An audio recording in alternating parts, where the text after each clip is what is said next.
sanctions vont tomber. C'est fini le travail forcé. Tu dois écouter le syndicat. Nous sommes des frères. Nous sommes ensemble. Nous sommes unis.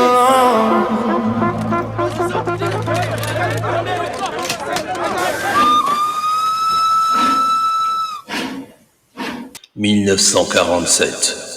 Dès le 10 octobre à Bamako, Thiès et Dakar, la grève paralyse la ligne ferroviaire, provoque pénuries et tensions, met les familles à rude épreuve.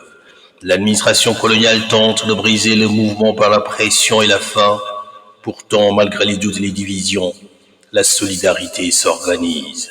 Après des mois de lutte, des concessions sont obtenues, consacrant la force du collectif. Plus tard, en 1960, un homme rassemblera ces événements dans un livre. Il s'appelle Ousmane Sembène. Son roman portera un titre rude et tendre à la fois, Les bouts de bois de Dieu.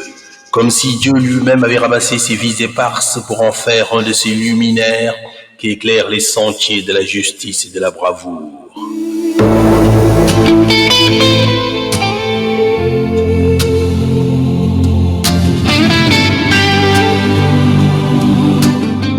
Mais en 1947, personne ne pense à la littérature. On pense au riz, à la paix, à l'humiliation de trop.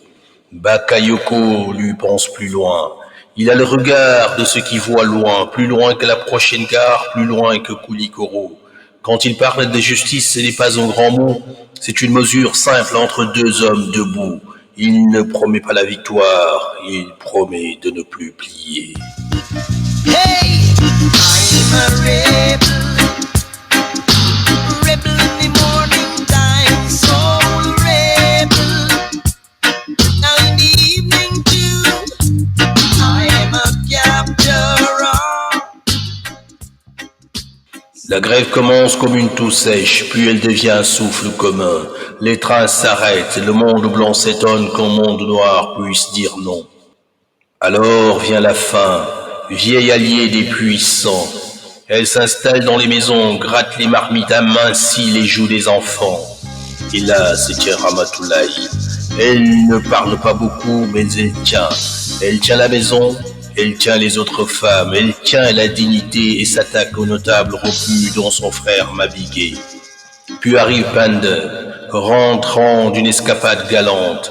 Pende la mal jugée, la pitagne, la femme que les bonnes mœurs regardent de travers. Mais quand il faut marcher, c'est elle qu'on voit devant. Elle n'a pas de réputation à sauver, alors elle sauve l'essentiel. Pende est une rupture, une force de contestation qui déborde la grève pour interroger l'ordre social tout entier, colonial autant que traditionnel. Quand la violence la frappe, le silence se fait lourd.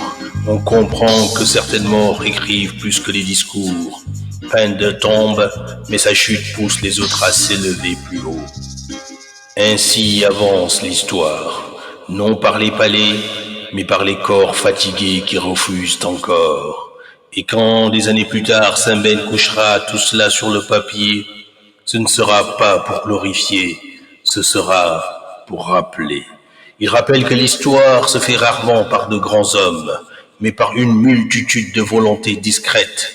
Ces bouts de bois que l'on croyait secs et dispersés finissent réunis par former un feu capable d'éclairer leurs propres conditions.